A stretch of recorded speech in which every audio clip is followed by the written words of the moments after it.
Permítame, aquí está. Ya nada más está preparando. Ok.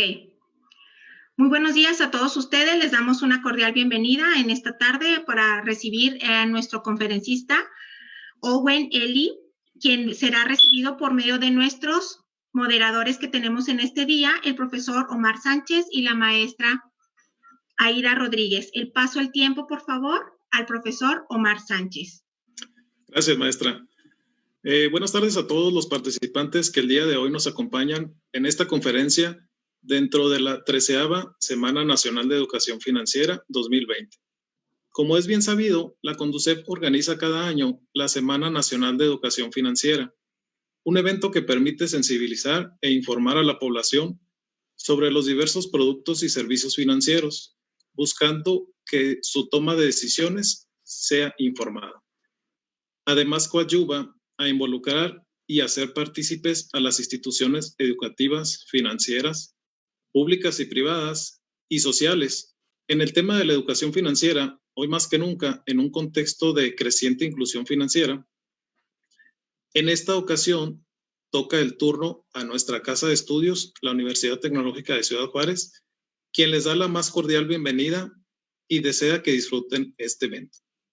Agradecemos la oportunidad brindada por la Conducef para participar en este evento donde nuestros estudiantes y el público en general puede ampliar su visión financiera y darnos la oportunidad de participar en este evento. Antes de presentar a nuestro conferencista, se les solicita por favor que apaguen sus cámaras y micrófonos para que sea más fluida la transmisión y sus preguntas las escriban en el chat. También a los que nos acompañan por Facebook Live, agradecemos su enlace a nuestra conferencia. Ahora bien, me permito presentar a nuestro expositor de esta conferencia, la cual tiene como tema Educación y capacidades financieras en el proceso de inclusión en los hogares en México. Tengo el gusto en presentar al doctor Owen Ely Ceballos Mina. Él estudió economía en la Universidad del Valle en Cali, Colombia. Cursó la maestría en estudios urbanos, la maestría en economía y el doctorado en economía en el Colegio de México. Fue director del área de evaluación y monitoreo de la Dirección General de Políticas Sociales de la Secretaría de Desarrollo Social entre 2007 y 2010. Actualmente es profesor investigador del Departamento de Economía de la UAM, Azcapotzalco. Es miembro del Sistema Nacional de Investigadores SNI-CONACYT desde 2015 y sus líneas de investigación se relacionan con condiciones socioeconómicas de los hogares, inclusión financiera, evaluación de política pública y econometría aplicada. También es coordinador del Seminario de Métodos Cuantitativos, Laboratorio Cuanti, del Departamento de Economía de la DCSH de la UAM Azcapotzalco. Asimismo, también es miembro del Comité de la Maestría en Economía y del Comité Editorial de la revista Tiempo Económico de la misma institución. Doctor Owen, te cedo la palabra. Omar, muchas gracias. Muy buenas tardes para todos, para el auditorio, para los organizadores. Bueno, y quisiera empezar, por supuesto, con los agradecimientos, ¿no? Agradezco inmensamente la oportunidad de poder participar en esta Semana de Educación Financiera organizada por la Conducef. Por supuesto, agradezco a las autoridades que permiten esta oportunidad, a la Secretaría de Hacienda y Crédito Público, a Banco de México, a todas las instituciones participantes en esta Semana de la Educación Financiera. Y, por supuesto, agradezco inmensamente a la Universidad Tecnológica de Ciudad Juárez, que es comunidad receptora de esta conferencia, que, pues, bueno, esperemos aporte en la dirección de los objetivos de esta semana. Sin más preámbulo, pues yo quisiera dar paso a la presentación. Es una presentación un poco distinta en términos de muchas de las presentaciones que se han hecho a lo largo de todos los eventos y actividades de esta Semana de Educación Financiera, en el sentido de que el centro de la educación financiera ha sido justamente el difundir conocimientos para los usuarios de los servicios financieros, pero también ha servido para informar de los procesos alrededor de inclusión financiera y de servicios financieros en una actividad conjunta de muchas instituciones, muchos esfuerzos, ¿no? Y digo que es un poquito distinta mi presentación porque mi presentación va un poco más desde el lado y los elementos académicos y no tanto de la educación financiera, sino más bien el papel de la inclusión de la educación financiera y las capacidades financieras desde el estudio de los análisis del proceso de inclusión. Entonces, bueno, Omar, me gustaría saber cuánto tiempo tengo, perdón, de presentación. Les comparto el inicio de mi presentación. Es 1 hora, doctor. Perfecto, Omar, muchas gracias. Entonces, bueno, como les comentaba, Omar, el título de esta presentación es Educación y capacidades financieras en el proceso de inclusión de los hogares. Ya él un poco en mi reseña decía que me interesa mucho las condiciones socioeconómicas de los hogares y de ahí el surgimiento de esta presentación, ¿no?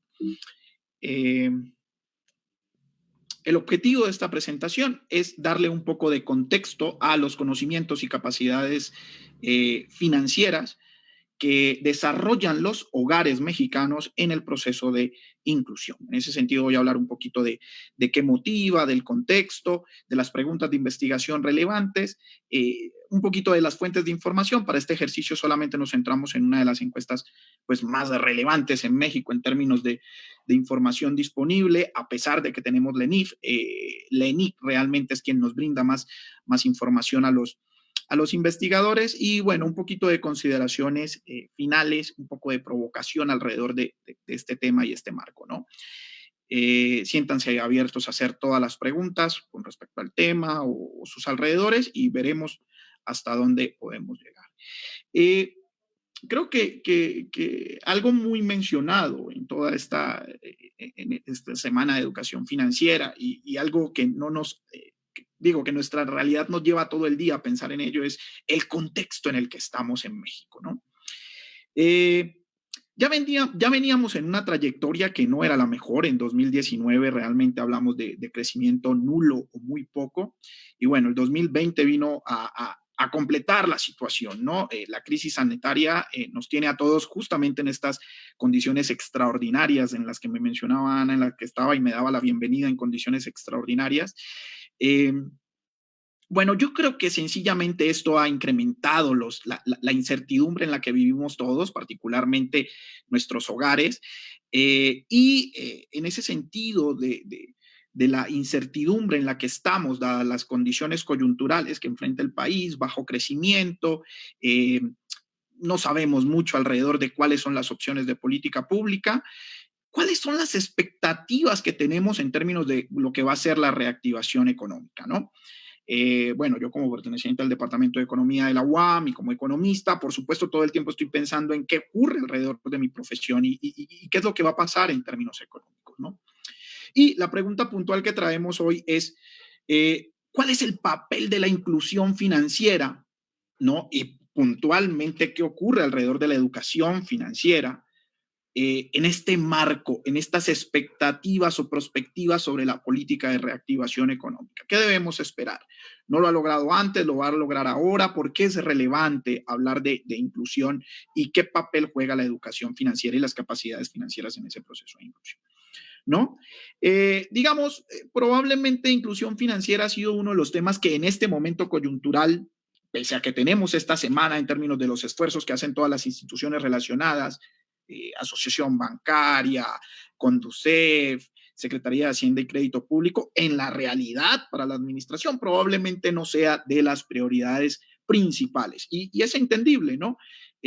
Realmente, pues tenemos atenciones más importantes, crisis sanitaria, reactivación económica, apoyo directo a la empresa pequeña, mediana o grande primero, bueno, y los más desvalidos, dada la baja de la actividad económica, programas sociales, atendemos o no atendemos, ¿no?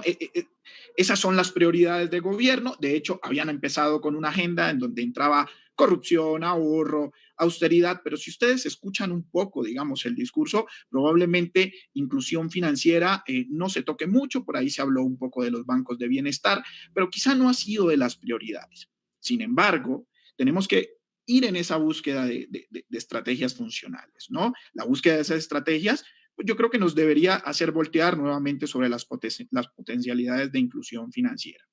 La pregunta es, ¿dónde están esas potencialidades de inclusión financiera para continuar ese proceso de desarrollo, ¿no? Y la respuesta es bastante sencilla.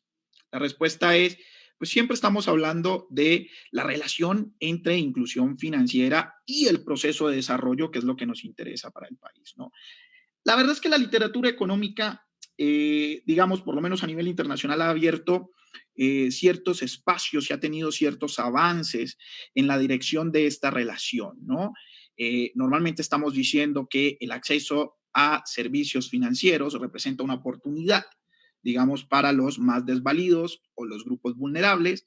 Y en general creemos, digamos, de manera más general, que el desarrollo financiero va aunado y en una relación positiva con crecimiento económico y con desarrollo, ¿no? En una relación bastante estrecha. En particular, el proceso de inclusión, que no todo desarrollo financiero lleva al proceso de inclusión financiera, que es el que nos interesa, digamos, en el marco del día de hoy, está asociado al bienestar si pensamos que el uso de ciertos instrumentos y servicios financieros, particularmente los de ahorro y crédito, en principio para la mayoría de la población, aunque después vendrán productos más sofisticados en la medida que vayamos desarrollando, bueno, van a permitir disminuir la vulnerabilidad, van a permitir enfrentar situaciones de incertidumbre, ¿no? Estas situaciones inesperadas de la mejor manera.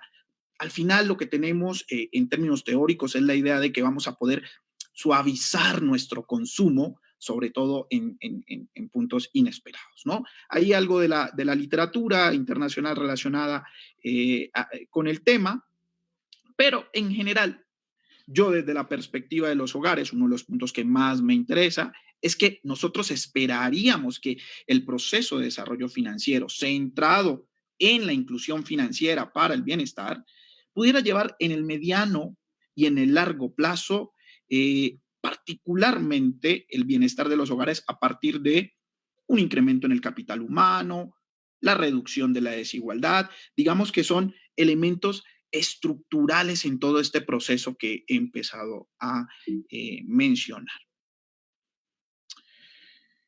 En ese sentido, digamos, de lo que menciona la literatura o hacia donde nos orienta la literatura, hay que poner un panorama donde la evidencia empírica no nos deja tan claro los efectos de la relación entre inclusión financiera y los procesos de desarrollo. Van a encontrar ustedes autores en la literatura y no tan recientes y unos más recientes diciendo que no siempre los procesos de inclusión en todos los países van a conducir de manera adecuada al bienestar, ¿no? Pueden haber procesos que si son inadecuados pueden conducir sencillamente a trampas de problemática social como la pobreza, ¿no? Fenómenos como la pobreza, el incremento de la desigualdad pueden ser conducidos incluso por los procesos de inclusión financiera, ¿no? El punto es que probablemente en el caso particular de los hogares de la parte baja de la distribución, hogares sin condiciones iniciales, condiciones estructurales necesarias mínimas, por ejemplo, un instrumento tan importante o de los más necesarios como el crédito puede convertirse en un riesgo en términos del uso. Y creo que eso es evidente en términos intuitivos para todo el mundo, ¿no? Ahora, justamente abriendo un poco de este contexto, ¿no? ¿Por qué hablamos de que la evidencia empírica a nivel internacional y después incluso unas láminas más adelante podemos referenciarla en México, nos muestran distintas direcciones de lo que puede resultar de la relación entre el proceso de inclusión y el desarrollo esperado, digamos, para los países, ¿no? Yo escuchaba nada más en esta semana, creo yo, si no estoy mal, bueno, la semana pasada que estábamos iniciando con esta semana de inclusión financiera.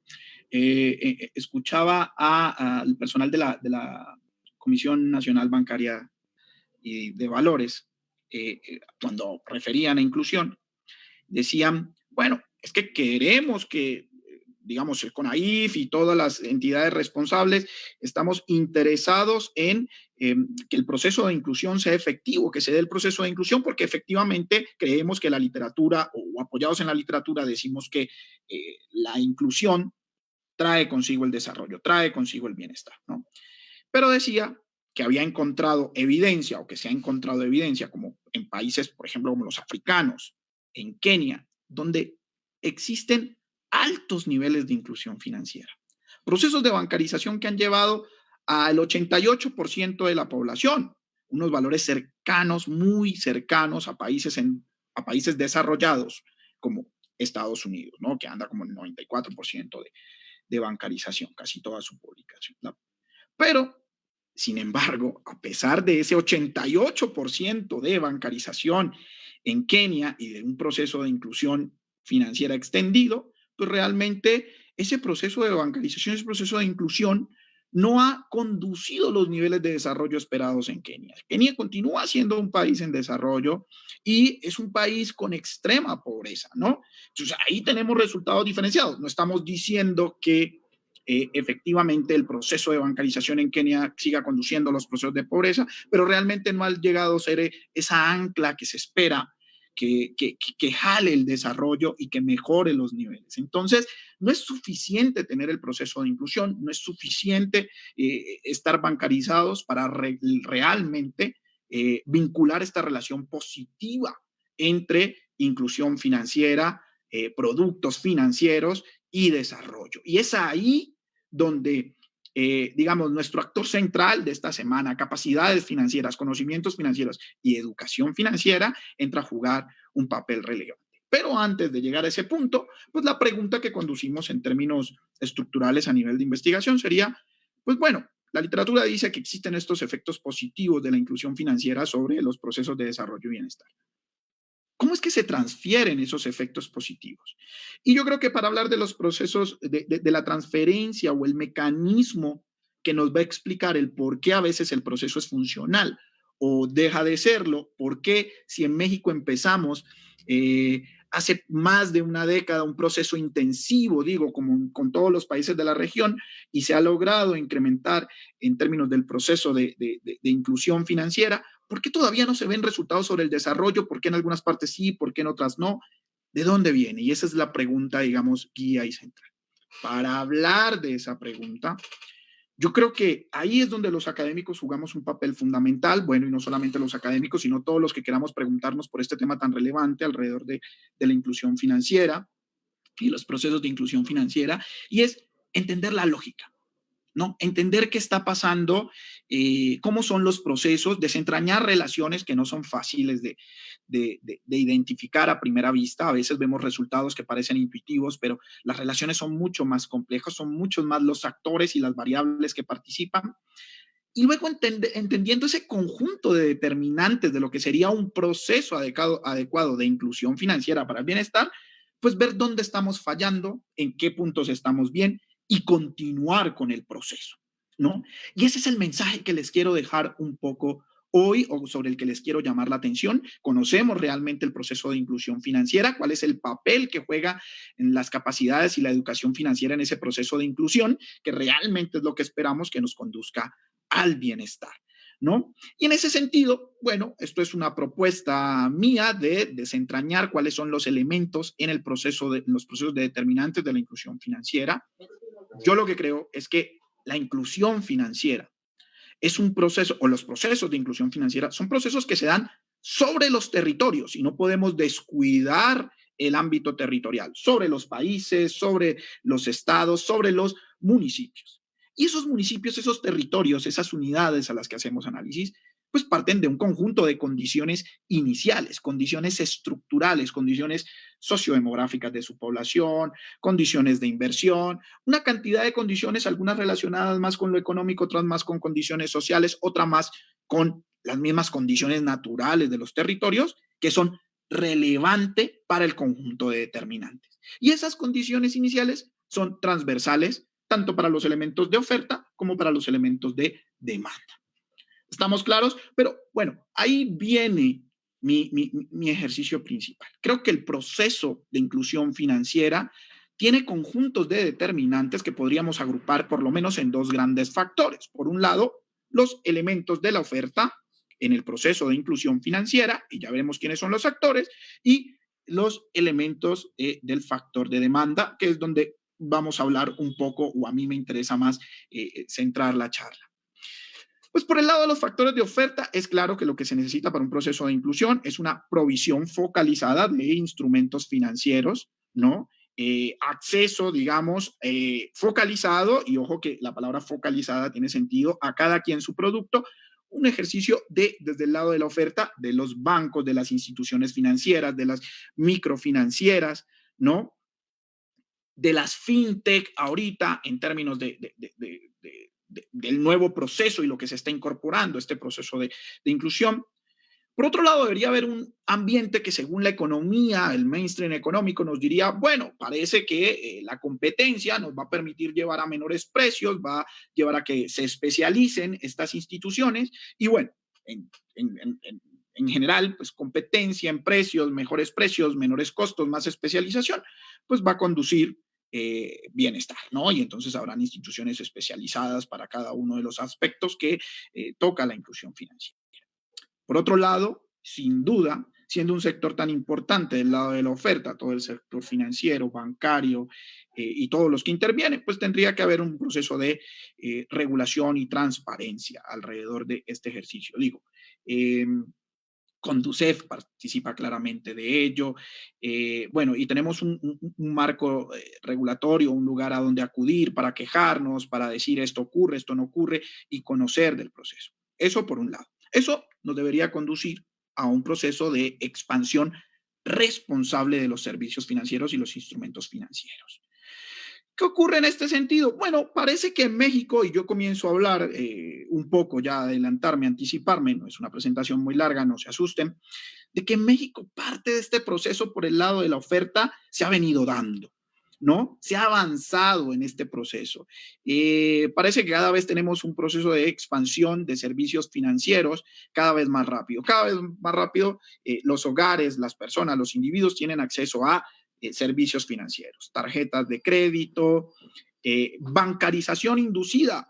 Bueno, yo no te pago el programa social si tú no sacas una tarjeta de mi banco. Si no es con mi banco, yo no te pago, ¿no? Y entonces te doy el banco, pero mucha gente, en términos de poder acceder a estos servicios, estas políticas públicas, pues, digamos, ha sido una buena estrategia, la estrategia de bancarización inducida de algunos programas sociales por medio de la bancarización. Acerca al sistema financiero a personas que hubieran tardado mucho más en llegar a esos servicios. Entonces, digamos que en México, los indicadores que nos mostraría CNBB alrededor del crecimiento y el proceso de inclusión, ojo, desde el lado de la oferta parece ser funcional, parece que México ahí va y que otros países en desarrollo ahí van y cada vez hay más bancarización. ¿Pero qué llegamos? En Kenia tenemos 88% de personas con acceso a servicios financieros, ¿no? Y no es suficiente. Ahí viene el punto. Probablemente nos estemos olvidando un poco o hemos prestado menos atención en los factores del lado de la demanda, ¿no? Que son tan relevantes estos factores como los mismos de oferta. Por supuesto, si los productos no existen, pues yo no tengo nada que demandar. Pero una vez los productos están puestos, ¿cómo es ese proceso de uso adecuado y responsable de los productos financieros? ¿Qué necesitamos para que al final tengamos un proceso de inclusión financiero adecuado y que realmente conduzca un proceso de bienestar, ¿no? Entonces, yo identifico un conjunto de elementos fundamentalmente del lado de la demanda para ese proceso, asociado con las capacidades financieras de los hogares, ¿no? Y en términos de las capacidades financieras, particularmente creo que hay un conjunto de variables que guían esas capacidades financieras de los individuos, ¿sí? Y particularmente la educación financiera, las habilidades, la educación en general, y ya veremos la correlación entre educación y habilidades, juega un papel fundamental en las capacidades que yo tengo para enfrentarme a un proceso de inclusión. Por otro lado, el acceso a información es fundamental. Por eso, esta semana se centra en un proceso de difundir información, cómo funcionan los productos, cuáles son las actitudes financieras que más te convienen. Bueno, eso es difusión de información, ¿no? Y si yo tengo acceso a información, yo voy a poder tomar mejor mis decisiones financieras y mis actitudes financieras tendrán mejor. Claro, acceder a información una vez tengo la educación y las habilidades necesarias. Y por último, para nadie creo que hay duda de que los procesos de inclusión en la actualidad, veamos nada más nosotros, esta conferencia, estamos todos juntos, pero en realidad no lo estamos, pues necesitan de la tecnología. Bueno, el proceso de inclusión no es la excepción y es punta de lanza. Ahora tenemos una ley aprobada alrededor de las fintech y cómo van a funcionar las fintech relacionadas con tecnología, por ejemplo, para fondear proyectos y este tipo de situaciones, ¿no? Entonces, ojo, porque tecnología, información y habilidades, conocimientos y educación son fundamentales para generar capacidad financiera en los individuos, que es uno de los determinantes fundamentales del lado de la demanda. Pero por otro lado, por supuesto, hay unas cuestiones intrínsecas a las personas alrededor del manejo financiero y eso tiene que ver con los usos y costumbres que tienen que ver con consumo y con un proceso, digamos, más arraigado. Fíjense, no lo dejo de lado, no lo dejo solamente en las variables, pero creo que la cultura en este punto juega un papel funcional en el proceso de el uso adecuado de servicios de calidad para el proceso de inclusión. Entonces, bueno, esto es parte de un primer mensaje que les quiero dejar, un mensaje importante. Parece que hemos desarrollado mucho los factores de oferta. ¿Qué ocurre por el lado de los factores de demanda? Ya se están haciendo esfuerzos, no me queda duda. Esta semana de inclusión financiera que se viene desarrollando ya hace un tiempo por la Conducef, como de 2013, una cosa así, representa esos esfuerzos en términos de generar capacidades financieras en la población. Por supuesto, hay otro esfuerzo que no se toca, que es el de adaptación de los usos y costumbres, pero si nosotros lográramos en paralelo, si estos dos procesos, estos dos factores hubieran ido en paralelo en el proceso de inclusión, seguramente otros serían los resultados que estaríamos viendo y ese es un primer llamado a atención.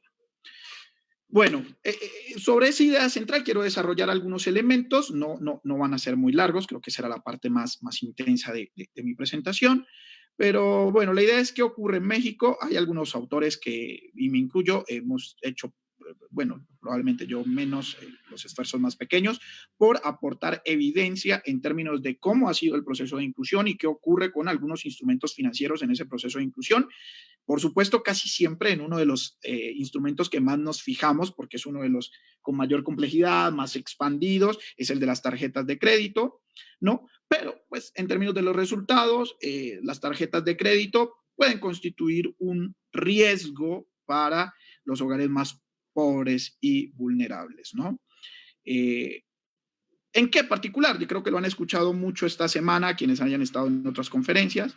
Los hogares que no tengan las suficientes capacidades del lado de la demanda, ya vemos, está provisto el acceso a una tarjeta, es muy fácil acceder a una tarjeta de crédito en nuestro país ahora. Yo así lo considero, es uno de los productos de más expansión, estamos hablando de, no sé, alrededor de 30 millones de contratos de tarjetas de créditos y de plásticos, o sea, es un montón, ¿no? Sin embargo, para los hogares que no tengan las capacidades financieras desde el lado de demanda, pues el mal uso de la tarjeta de crédito, el endeudarse en consumo que no represente el básico, comprar a veces el celular estando vulnerable, si no es tu herramienta de trabajo, el más caro, gastar en vestido, si tu vestido no es estrictamente necesario y no es porque ya tengas roto los pantalones, pues realmente puede ser un uso inadecuado de la tarjeta de crédito, ¿no? Y vamos a ver por qué esto puede ser más grave si analizamos un poco la evidencia de las capacidades financieras en México, ¿no? Normalmente lo que queda claro es que son los hogares más pobres y los más vulnerables los que pagan intereses. Esto es dicho no solamente por mí, sino por otros autores. Y más aún, bueno, imagínense, si no las anteriores, pues antes lo que se llamaban las letras chiquitas, que decimos ahora que ya no hay letras chiquitas, pues no se conocen las obligaciones de los contratos. Esto genera altos riesgos en términos del uso de productos financieros. ¿Cuál es la hipótesis que rodea todo este ejercicio que yo estoy guiando y sobre el que les hago la provocación? Es que, bueno, las condiciones iniciales de la demanda asociados a los conocimientos financieros, las capacidades, la educación financiera, son un determinante fundamental del proceso de inclusión. Parece muy evidente, pues sí, tienes razón, sí, pero a veces lo olvidamos y estamos preocupados por la oferta y cómo se usa la tarjeta y no es que si hay inclusión, porque ya ahorita yo en la bolsa puedo invertir con un monto de 5,000 si entro a una bolsa pequeña, pero en realidad, en términos generales, si el proceso de inclusión a todos los hogares y ese bienestar que esperan los hogares más necesitados derivado del acceso a inclusión está ocurriendo, bueno, eso habría que revisarlo. Entonces, por eso, esto que parece tan evidente en términos de la hipótesis, lo remarco, ¿no?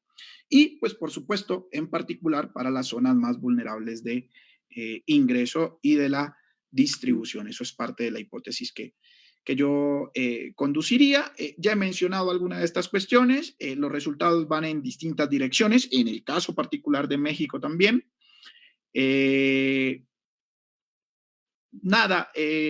que les diría que pues, es relevante el acceso a tecnología, información, capacidades y alfabetismo financiero, porque pues, la evidencia dice para el país que existe un rezago importante y esa es una de las características relevantes desde el proceso de demanda, ¿no? El proceso de inclusión, los determinantes del proceso de inclusión desde demanda. Y sobre todo, bueno, vuelvo a las características territoriales, no es lo mismo el proceso de inclusión en Oaxaca, en el sur, en Chiapas, que en el centro, en el Distrito Federal o en el norte, ¿no? En Ciudad Juárez versus Nuevo León, no lo sé. Dando un poco de evidencia, ¿no? Y esto es parte del desarrollo, digamos, de algunas líneas de investigación y las provocaciones que les quiero dejar a nuestros estudiantes y a los maestros que hoy nos acompañan y se pudieran interesar por estos temas, bueno, aquí hay unos mapas que nos muestran cómo es la distribución de algunos servicios financieros básicos en el territorio mexicano, ¿no? Pensemos el territorio dividido en norte, centro del país y sur, ¿no? Pese a ello, el primer mapa refleja los depósitos, es una elaboración propia a partir del ENIC. Una de las cuestiones es que las cuentas de depósito en la ENIC pues, no son el mejor instrumento para medir ahorro, no son la mejor variable proxy para medir ahorro. Bueno, sin embargo, habría que tomarla en cuenta, ¿no? Por acá tenemos las tarjetas de crédito, la distribución de tarjetas de crédito. Estos son participaciones, porcentajes por entidad de la tenencia de tarjetas de crédito. Esto es tenencia de cuentas de depósito con respecto al total de la población en la entidad. Y por acá la tenencia de otro tipo de créditos, ¿no? Créditos del trabajo, créditos de otras instituciones bancarias que no sean tarjetas de crédito. En general, habría que decir que no existe un claro patrón marcado dividiendo entre estas tres regiones, digamos, bueno, las tarjetas de crédito, los depósitos se concentran completamente en el norte o en el centro o en el sur, ¿no? O las tarjetas de crédito se concentran en norte, centro, sur, o los créditos. Por acá un poco más de patrón, probablemente el norte tenga un poco más acceso a otro tipo de créditos que no sean las tarjetas de crédito, norte y centro, pero no es tan claro ese patrón geográfico. Habría que hacer un análisis de otro estilo. Sin embargo, cuando vemos los datos de manera detallada, y esto es para mostrarle un poquitito nada más de los datos, un poco de estadística descriptiva, no hay mucho elaborado aquí. Revisar la tenencia, pues no hay diferencia, todos están alrededor de la media nacional, que es el 20, norte, centro y sur. Pero si vemos los montos de depósito que podrían estar reflejando el ahorro, sí vemos cómo hay una diferencia, ¿no? Sí vemos cómo la región norte en realidad posee un monto medio de depósito más alto que el sur, y eso muestra un poco las desigualdades. Sobre todo, bueno, estamos hablando de más de 1,000 pesos. Ocurre igual con los montos de tarjeta de crédito, aunque realmente los montos de crédito están más concentrados en el centro, ¿no? Pero si ven la diferencia, pues, entre centro, norte y sur, siempre el sur es, digamos, esa región donde más sufre, digamos, el monto más es castigado en términos de lo que podría corresponder al financiamiento y las posibilidades de financiamiento de los hogares. Esto es una elaboración propia a partir de la encuesta nacional de ingresos y gastos de 2018, ¿no? Esto es a 2018. Los préstamos de otras instituciones se equilibran un poco más. Eso, la región sur es un poco más cercana a las otras dos regiones, probablemente no haya diferencias significativas. E incluso en términos de la participación promedio en el sur, ese tipo de montos, no el uso de tarjetas de crédito, sino el acceso a préstamos bancarias, microfinancieras, otro tipo de instituciones, parece ser una opción de financiamiento más viable en términos regionales. Todo este cuadro que les estoy presentando ahorita, nada más es para mencionarles que a nivel sociodemográfico podemos identificar también un conjunto de diferencias, no solamente en el acceso o uso de los instrumentos financieros en términos del proceso de inclusión a lo largo del país, sino que, digamos, ese comportamiento financiero está asociado a un conjunto de elementos demográficos, de acceso a información, que muestra la región sur un poco más en desventaja. Particularmente un ejemplo es la educación del jefe, ¿no? Del hogar. Estos son los datos de los años de educación del jefe del hogar, del conjunto de hogares en el norte, centro y sur. Si ustedes ven, mientras en el norte es de 9.1 años, digamos, vamos a Ciudad Juárez, en el centro es cerca de los 9 años, o sea, estamos hablando de por lo menos educación secundaria. En la región sur, la educación, los años de educación del jefe de hogar, esto expandido y todo, no alcanza a llegar a completar la secundaria, ¿no? Y está por debajo del promedio nacional, que se acerca mucho a la secundaria, mientras por acá tenemos más de 1,5 años de diferencia.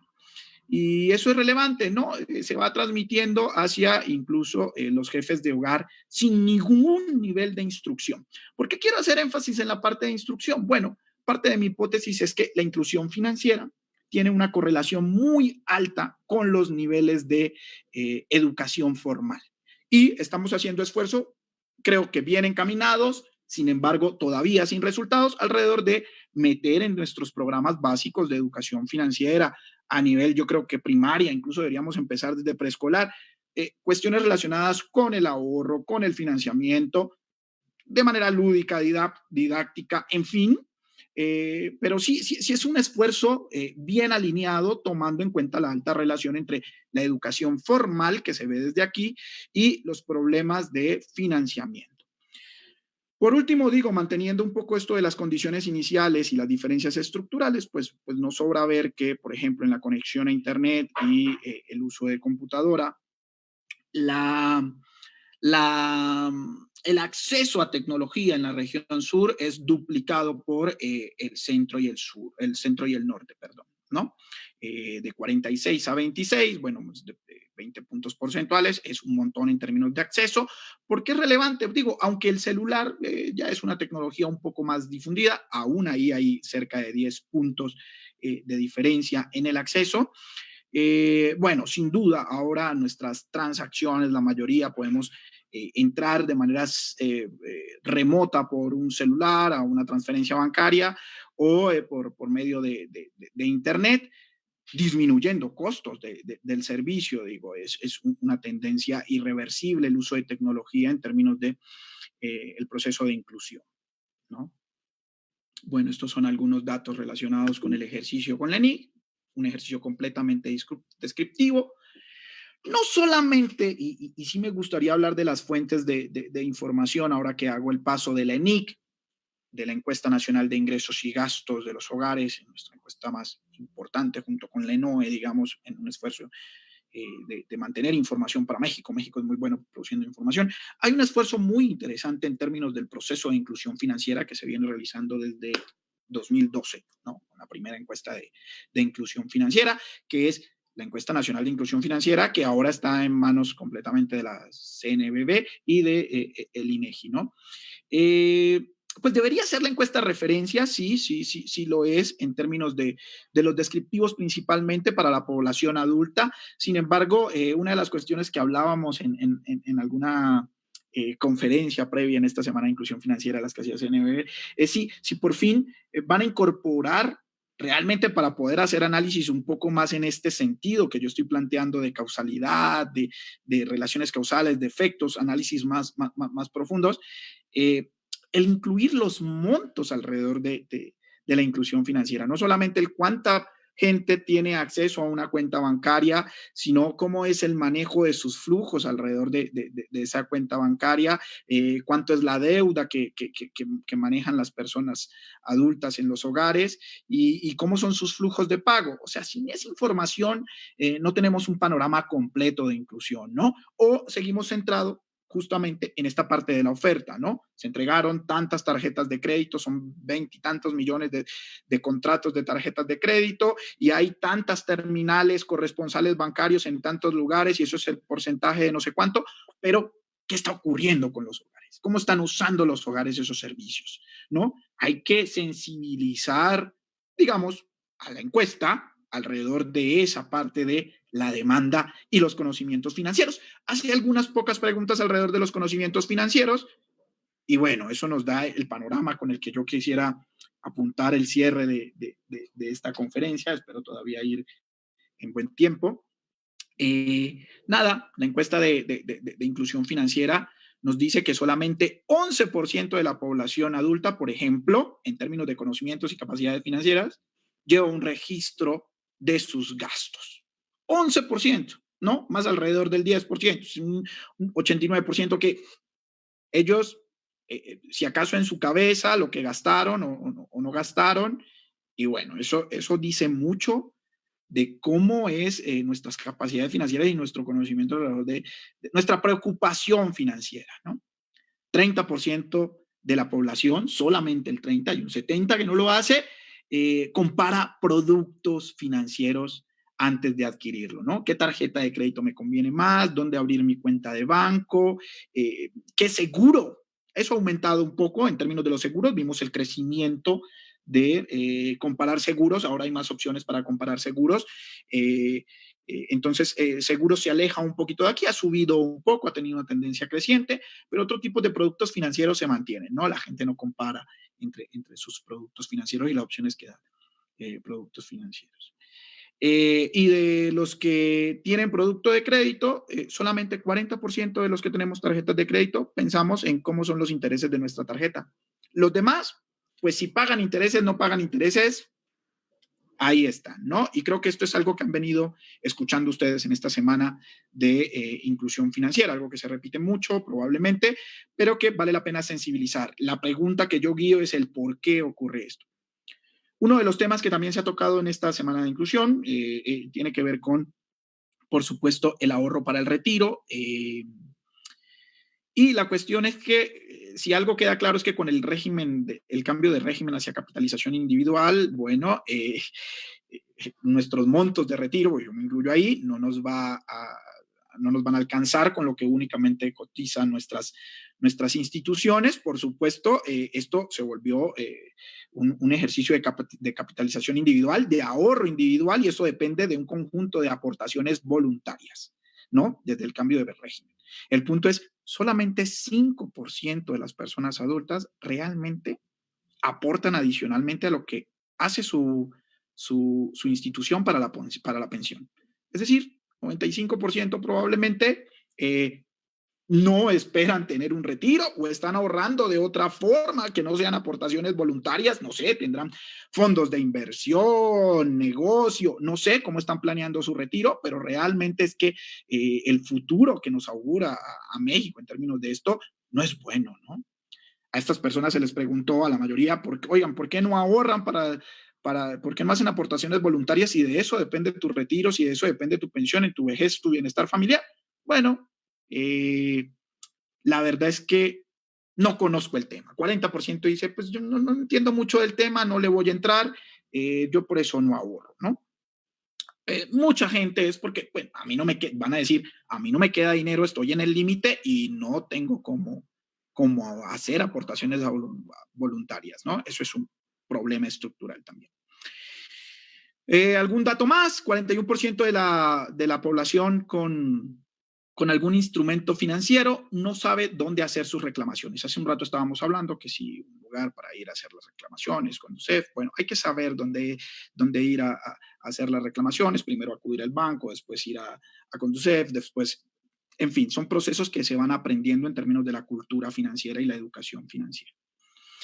Y bueno, algo relevante y que empieza a asociarme ahora sí hacia la parte que les quería decir, que educación formal y educación financiera están muy correlacionadas, es que menos de 20% de la población adulta sin educación superior, ¿no? Imagínense dónde estoy colocando este límite, cuántas personas tienen una licenciatura o entran a estudiar en México, realmente son pocos. Aquí estamos en un auditorio en el que probablemente la mayoría de ustedes tuvieron esa oportunidad, pero somos privilegiados, son muy pocos. Bueno, de los que no lo hacen, menos de 20% realmente realizan transacciones con tarjetas o medios digitales. Entonces vemos la alta correlación entre ciertos umbrales. Y aquí llego a las consideraciones finales de mi presentación y a dejarles algunas en términos de provocaciones, ¿no?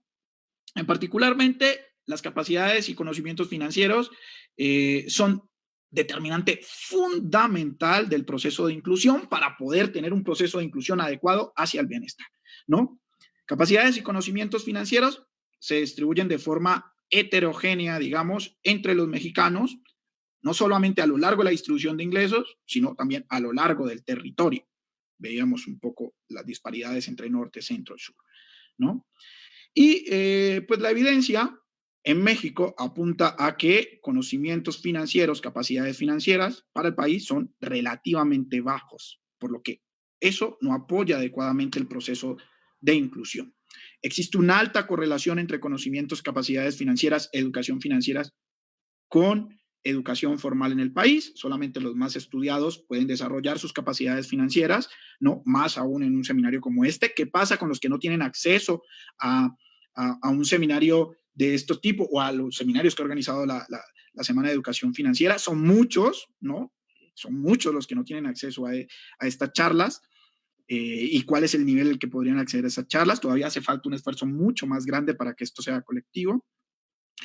Y probablemente en ese sentido de la correlación alta es posible identificar algunos umbrales entre escolaridad y los procesos de inclusión, umbrales que generen impactos positivos sobre el proceso de inclusión financiera. Vuelvo al punto de los esfuerzos en términos de educación básica para incluir la formación o la educación financiera, los conocimientos financieros y habilidades financieras en la educación básica formal, desde no sé, ojalá sea desde preescolar, ¿no? Con algunos juegos y lúdicas.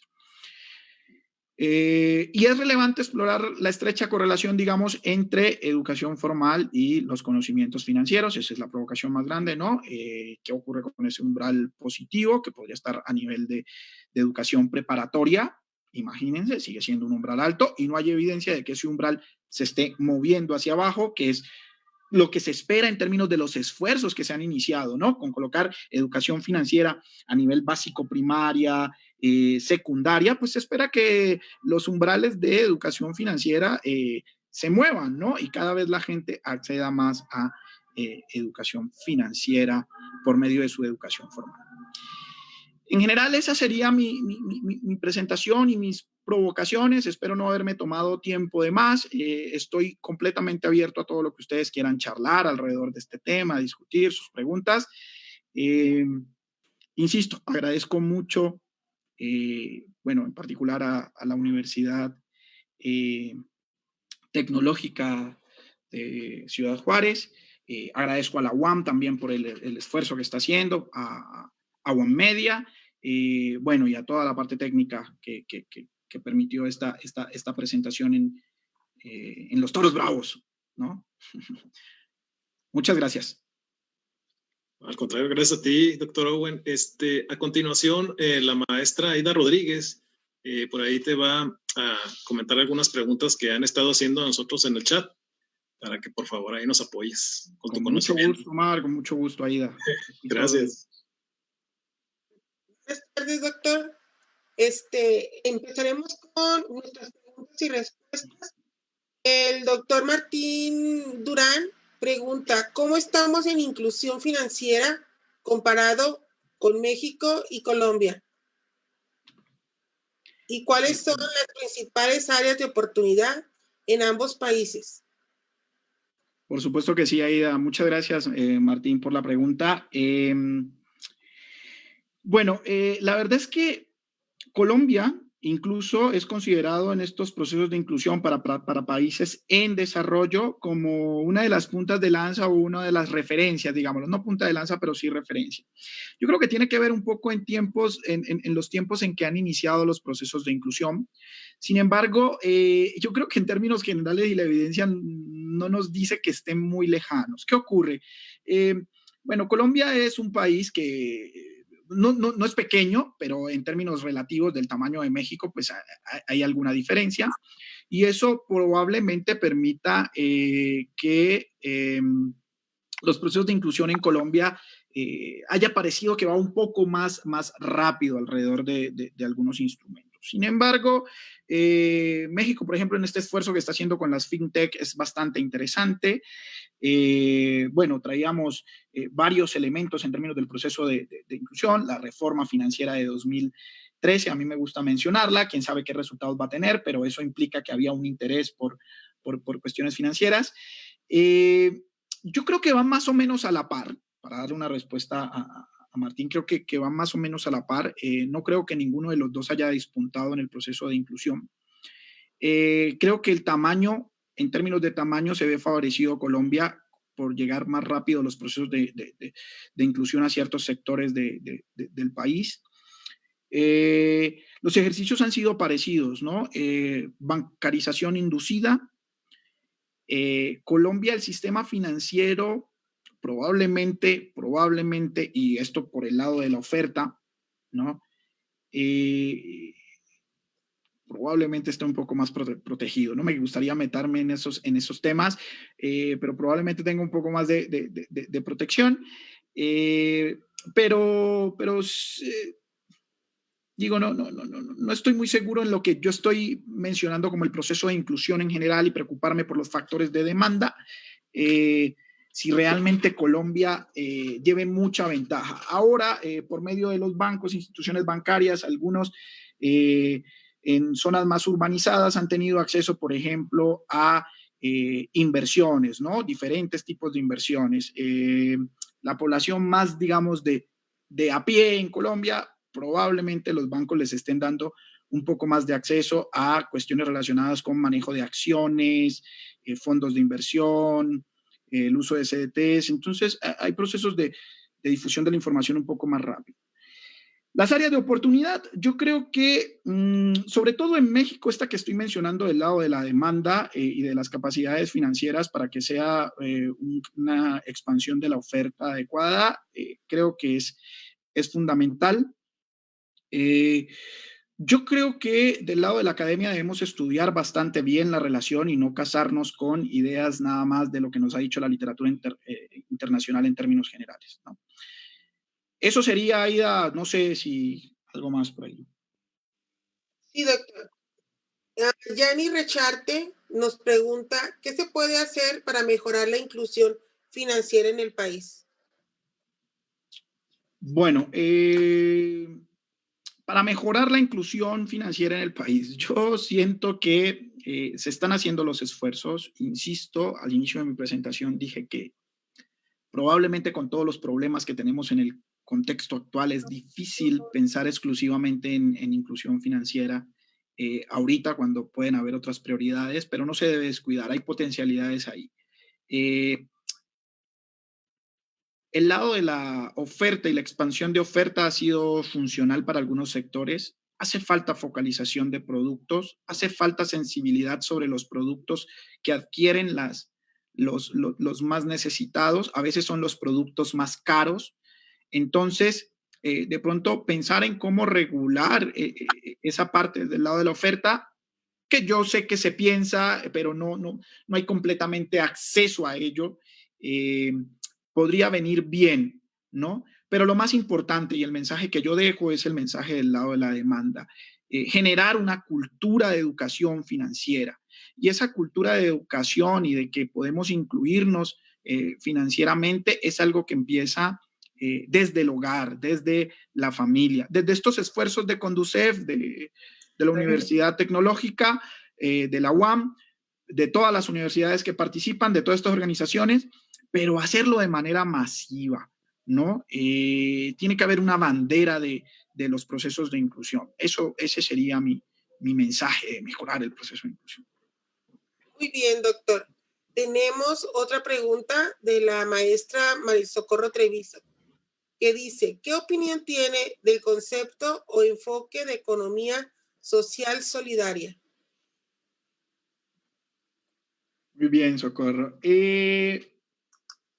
No soy experto en el tema, la verdad no es uno de mis temas principales, la economía social solidaria, pero creo que justamente frente a los problemas que estoy mencionando de los productos o el nicho de mercado no cubierto por inclusión financiera, cubierto por algunos sectores como microfinancieras de altos intereses, altos recursos, creo que justamente cooperativas, economía solidaria, emerge con un potencial enorme en términos de lo que podría conducir los procesos de inclusión, que es lo que me interesa a mí en este momento, ¿no? Sobre la conferencia que estoy dando. ¿A qué voy? A que probablemente tenga otras ventajas, ¿no? Creo que justamente economía solidaria, cuando yo refería a uno de los problemas principales que tenía que ver con la desigualdad en el país y cómo inclusión financiera puede conducir incluso procesos desiguales, creo que economía solidaria es de esas alternativas que navega en direcciones distintas a lo que hace la economía tradicional, ¿no? Digo, la generación de monedas alternativas, el trabajo cooperativo, distribución igual.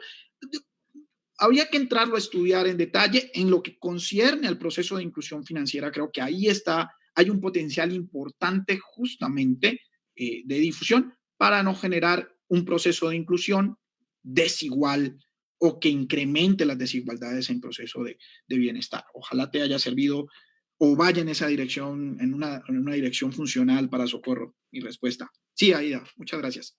Muy bien, muchas gracias. Sergio Alejandro García nos comenta que cuáles son las medidas implementadas por las instituciones financieras. ¿Son las adecuadas según el poder adquisitivo de México? Bueno, Sergio, creo que las instituciones no navegan solas, o no sé cuando nos referimos a instituciones, sino si hablamos de todo el conjunto, ¿no? Por ejemplo, todos los que realizan el esfuerzo alrededor de esta Semana de Educación Financiera, ¿no? Hacienda, ABM, Banco de México.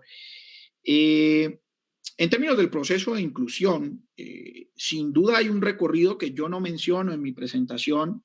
Insisto, hablé de particularmente las últimas 2 décadas. Yo creo que se puede hablar ya en general de ello, probablemente del 2005 hacia acá, no sé. Pero bueno, se ha constituido un Consejo Nacional de Inclusión Financiera, el CONAIF, que integra varias instituciones y está preocupado por cada uno de los sectores. Voy a volver a algo que había mencionado hace un rato en mi presentación. Hay gran complejidad en el sistema financiero, gran interrelación de muchos actores, ¿no? Y entonces todos los actores de demanda son varios, tienen diferentes, de oferta, perdón, son varios y tienen diferentes intereses. Que confluyan esos intereses pensando únicamente en el bienestar de los usuarios de la demanda es difícil en muchas ocasiones. Eso es una realidad. Yo hablaba con un historiador acerca del sistema financiero en México y yo le preguntaba sobre los procesos de inclusión, ¿no? Y me decía, pues Owen, lo que ocurre es que la banca ha sido una empresa de unos pocos, ha sido una empresa excluyente, ¿no? Y entonces hablar de procesos de inclusión desde los procesos de la banca es muy complicado, es un cambio de chip de algo tradicional desde que surgió la banca, que es muy antiguo. Entonces, lo que estoy diciendo es que están luchando dos fuerzas en un proceso para conducir ese resultado del que estuve yo hablando hoy en la conferencia, que es llevar el bienestar. En esa pelea, pues ejercicios hay muchos, ¿no? Aprobación de la ley FinTech, reforma financiera 2013 para bajar costos, banca de desarrollo, educación financiera desde la Conducef. Pues parecieran los esfuerzos adecuados, habría que evaluarlos en términos de sus resultados cada uno. En fin, la complejidad del tema la desentrañamos estudiándolo, digamos, y esa es la invitación que yo dejo, ¿no? Gracias, Aida. Muy bien. Tenemos otra pregunta de Mario Gallardo, que nos dice, ¿qué opina de la desaparición de los fideicomisos y qué opina del actual régimen para el futuro de México?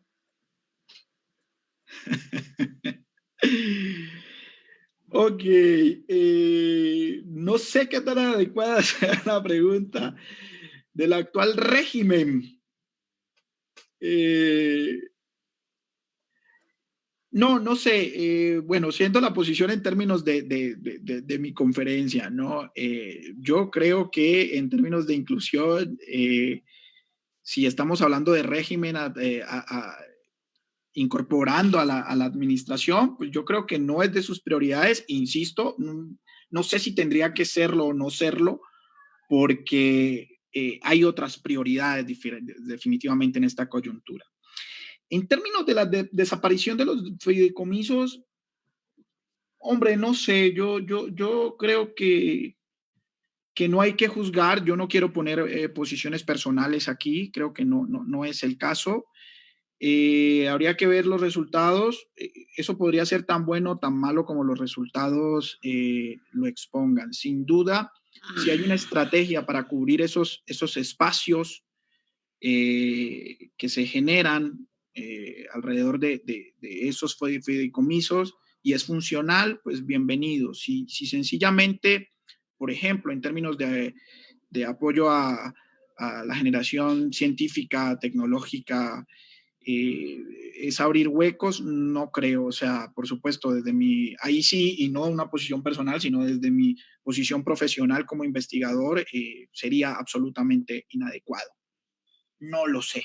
O sea, creo que no viene el caso con respecto a inclusión. Pero gracias por la pregunta.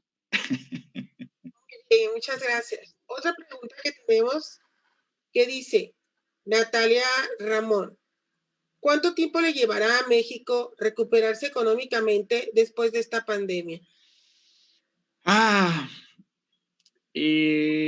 Bueno, Natalia, yo creo que se ha hablado mucho de las dos opciones, de una recuperación rápida y una trayectoria de recuperación lenta. No es tema de la investigación o del tema que yo traía hoy, pero a mí la evidencia en términos de los sectores empresariales me muestra una trayectoria de recuperación lenta. La recuperación económica de México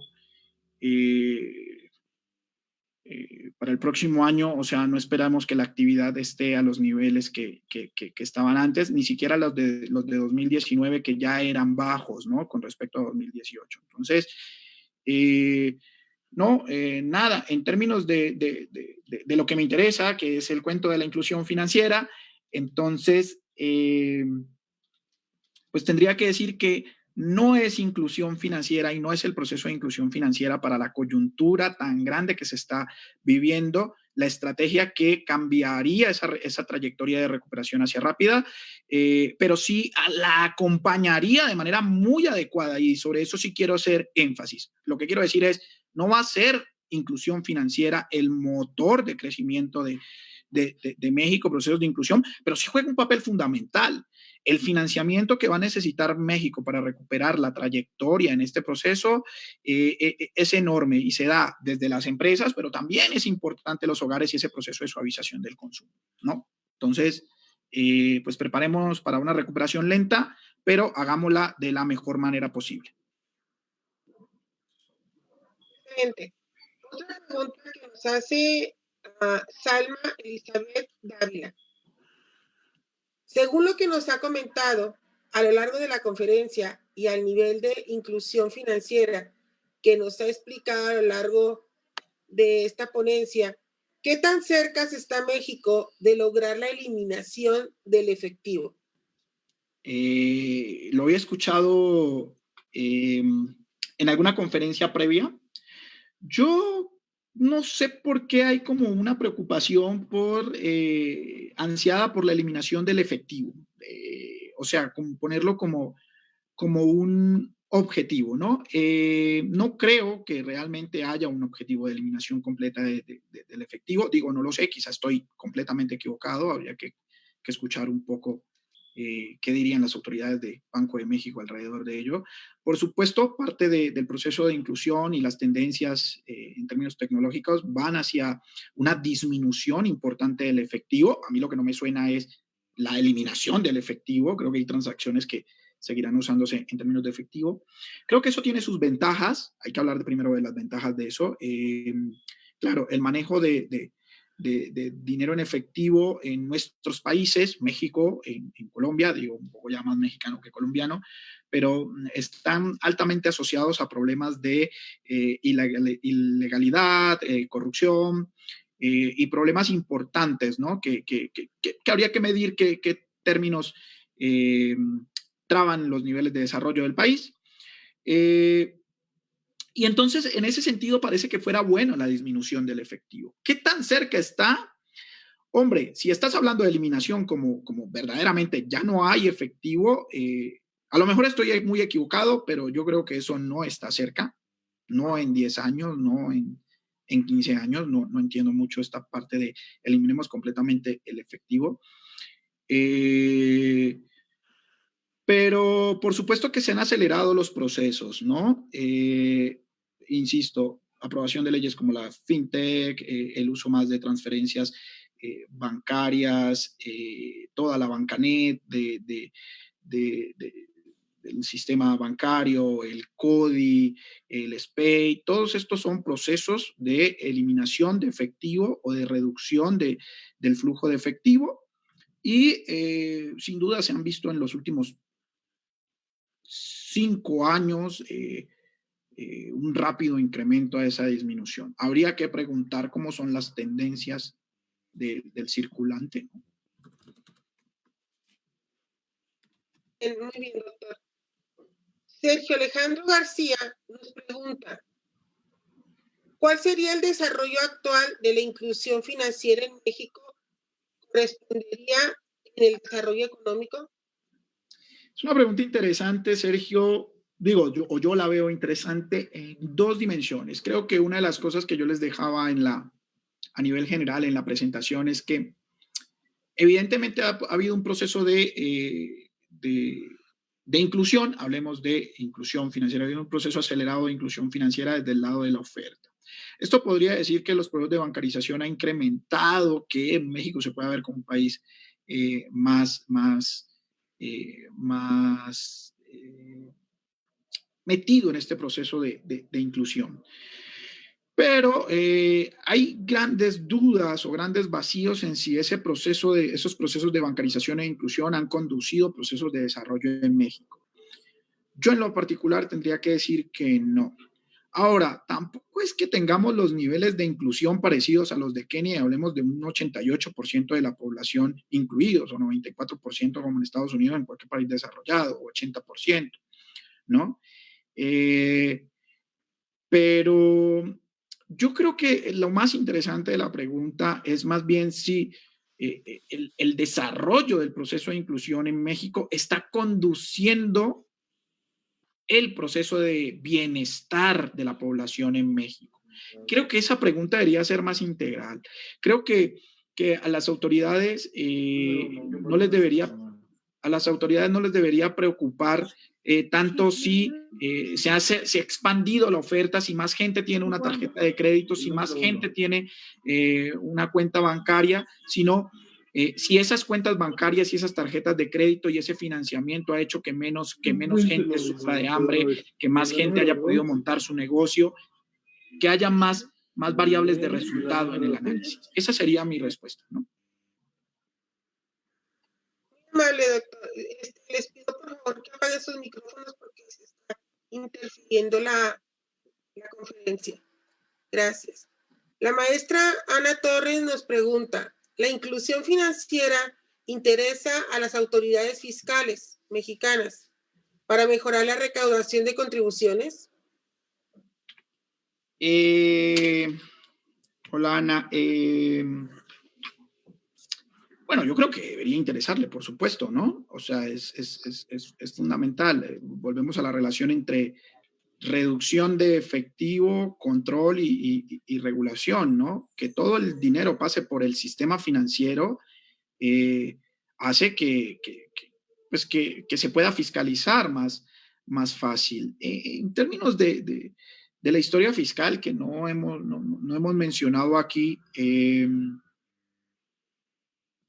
ese tema en México se cuece aparte. Y ahí sí, si comparáramos México y Colombia, por ejemplo, ambos países en desarrollo, Colombia lleva ventaja en México en términos del tema fiscal. La fiscalidad en Colombia ha logrado expandir la base de recaudación y, digamos, la DIAN, que es el sistema, el SAT de allá, tiene mucho más control, digamos. Claro, eso se aceleró en el términos del proceso del fenómeno del narcotráfico en Colombia sobre la fiscalidad. Se fue muy importante, pero uno de los problemas grandes en México tiene que ver con el problema de la recaudación, ¿no? Sí, definitivamente inclusión financiera tendría que permitir pensar estrategias más adecuadas en términos de los procesos fiscales para México, en el hecho de que es mucho más fácil tener control, ¿no? ¿Hasta dónde a las autoridades debería interesarle? Son temas, yo creo que no fáciles de tratar, ¿no? Habría que pensarlo más despacio, pero muchas gracias, Ana, por la pregunta. Muy bien, doctor. Tenemos otra pregunta que dice, ¿es cierto que se va a incursionar el tema de educación financiera en los programas de la Secretaría de Educación Pública? Bueno, yo tengo entendido que eso es una idea que viene desde incluso administraciones previas, ¿no? Yo realmente no conozco exactamente cuál es el programa, digamos, de instauración de esos programas básicos de inclusión financiera. Por eso yo decía, pues, qué genial que incluso se haga desde preescolar en la currícula con alguna estrategia funcional para trabajar en los niños sobre inclusión financiera. Pero me parece que son de las estrategias adecuadas. Es algo que se había mencionado incluso desde la administración actual, pero que yo realmente todavía no veo un resultado generalizado alrededor de ello. No estoy diciendo que no se esté haciendo, no estoy diciendo que incluso sea la misma SEP que ya tenga algunos programas sobre inclusión financiera y algunas materias focalizadas. Quizás es una cuestión de desinformación mía porque uno investiga en tantas cosas que a lo mejor en eso no me he metido. Ahorita tengo algún alumno que trabajará eso y me contará, porque quizá pueda responder esa pregunta. Pero yo lo que sí creo es que falta. Si eso hay que hacerlo, eso es algo que hay que hacerlo ya. Sé que no es fácil, pero justamente yo que impulso inclusión financiera desde los hogares, creo que la mejor estrategia, la alta correlación entre educación formal e inclusión financiera es encontrar programas de educación financiera en la currícula de educación básica de educación en México, para que tengamos resultados más inmediatos sobre el proceso de inclusión. Se supone que es algo que ya está, me supongo que es algo que hay que discutir entre muchas instituciones, desde muchos esfuerzos, no solamente desde la SEP, o quizá estoy equivocado y es más fácil, pero lo que sí nos gustaría es ver resultados más inmediatos. Es algo que se ha discutido bastante, ¿no? Muy bien, muchas gracias, doctor. Otra pregunta. la última pregunta ya. Muchas gracias, Aida. ¿Qué podría hacer una persona que no tiene un trabajo estable? Es decir, que no dura mucho en un trabajo y cambia a otro. ¿Cómo podría obtener un buen fondo de retiro de pensión? Fíjense que esta pregunta es justamente la esencia de lo que yo quisiera dejarles alrededor de la Semana de Educación Financiera. Si nuestra cultura, si nuestra cultura financiera a nivel generalizado, digo, es muy fácil decirlo cuando no eres tú quien está en la situación, pero si nosotros nos preparáramos más y entendiéramos más que la situación de todos y cada uno de nosotros como usuarios de la inclusión financiera es distinta, estaríamos más preparados para una situación como esa. Y no solamente para el retiro, sino para mi día a día. Un trabajo inestable, pierdo el trabajo, ¿qué hago? Bueno, inclusión financiera debería estar, o los elementos, instrumentos de inclusión financiera deberían estar para solucionarnos ese tema en términos de la suavización del consumo. Ahí sí operan, digamos, la teoría económica básica y trascendental de que la inclusión financiera y los instrumentos financieros y el desarrollo financiero en general está para facilitarnos la vida y suavizar lo que tenemos nosotros como usuarios, que es el consumo. ¿Cómo yo puedo suavizar el consumo? Pues tengo dos opciones, ¿no? O es ahorro o es crédito. En el caso particular del retiro y el fondo de pensiones, pues sin duda se trata de que si yo soy una persona que infortunadamente no tengo una estabilidad laboral y que tengo periodos de receso, la única opción realmente está fundada en el ahorro. Hombre, parece difícil decir, Owen, es que sí, ahorro ahorita que tengo buenos flujos de ingresos laborales, ¿no? Pero no me digas que lo meta a mi fondo para el retiro cuando lo puedo sacar en 20 años. Digo, no es cierto porque hay fondos de corto plazo y podría financiarme con ellos. Cuando yo no sé si mañana que me quede sin trabajo voy a tener para comer, ¿no? Entonces, la verdad es que la respuesta es sí. De todos modos, deberías ahorrar hoy que tienes ese flujo. Aunque mañana te quedes sin trabajo, ¿no? Y en vez de financiarte con ese ahorro, probablemente es ahí cuando debas pensar en deuda. ¿Estamos? Es un poco más complejo, pero lo que quiero decir con esta respuesta sencilla, digamos, sobre el caso que me ponen o el ejemplo que me ponen, es, yo creo que con un poco más de cultura financiera podemos adaptar y probar diferentes estrategias financieras para nuestro objetivo, sea el consumo inmediato o sea nuestro ahorro para el retiro, que es fundamental. Infortunadamente estamos inmersos en este medio, digamos, en este nuevo régimen de capitalización individual y no va a haber otra estrategia. Yo concuerdo, si la pregunta es, bueno, es casi imposible, es muy difícil, nos lo han puesto muy difícil, bueno, yo lo vivo, ¿no? Quizá no tengo la inestabilidad en este momento, hoy, de laboral, ¿no? Afortunadamente, pero decir, no voy a comer hoy y voy a destinar 1,000, 2,000, 3,000 pesos del ahorro para mi retiro que voy a ver hasta dentro de 20, 30, 40 años, es difícil, es muy difícil. Pero bueno, hay que hacerlo porque los resultados son esos, ¿no? Aida, creo que esa es mi respuesta y estoy infinitamente agradecido con nuevamente la Universidad Tecnológica de Ciudad Juárez, con la UAM, con la Conducef y con todos los participantes en esta conferencia y en la Semana de la Educación Financiera. Ha sido un gusto, un honor estar aquí. Y no sé, tú dime. Muchísimas gracias, doctor. Muy interesante conferencia. La Universidad Tecnológica de Ciudad Juárez tiene para usted un reconocimiento muy merecido.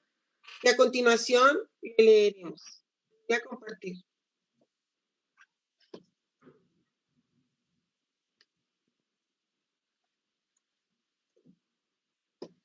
en el marco de su aniversario, de su 21 aniversario, la Universidad Tecnológica de Ciudad Juárez otorga el presente reconocimiento al doctor Owen por compartir sus conocimientos con la comunidad universitaria al impartir la conferencia Educación y Capacidades Financieras en el proceso de inclusión de los hogares en México, dentro del marco de la 13ª Semana Nacional de Educación Financiera 2020. Atentamente, saber y hacer para realizar el ser, el licenciado Guillermo José Álvarez Terrazas, rector de nuestra universidad. Muchas gracias. Muchísimas gracias, doctor. Estuvo muy interesante. Ojalá que podamos volver a tenerlo como conferencista en nuestra universidad. Muchísimas gracias. Muchas gracias a ustedes, a Aida, a Omar, a Ana, a todos quienes estuvieron presentes, a quienes me escucharon. Y por supuesto, Aida, será un honor volver a la Universidad Tecnológica de Ciudad Juárez, así sea de manera virtual. Y muchas gracias por escuchar y por compartir este rato conmigo, ¿no? Gracias a ti, doctor, porque la verdad, bueno, estaba viendo ahorita los comentarios en el chat y son muchas las felicitaciones hacia tu conferencia. La verdad, una excelente conferencia y como bien dices, ojalá y podamos contar en un futuro, de nuevo, en otra conferencia, te podemos tener en nuestra universidad. Agradecemos mucho tu participación. Asimismo, agradecemos a todas las personas que se enlazaron a través de Facebook Live y de la plataforma Zoom, que la verdad, pues, fueron bastantes personas las que se enlazaron, docentes, alumnos, administrativos y otras personas externas. Y pues muchas gracias, Esperemos pronto tenerte de nuevo aquí en nuestra universidad. Claro que sí, Omar, muchas gracias. Muchas gracias, Ana.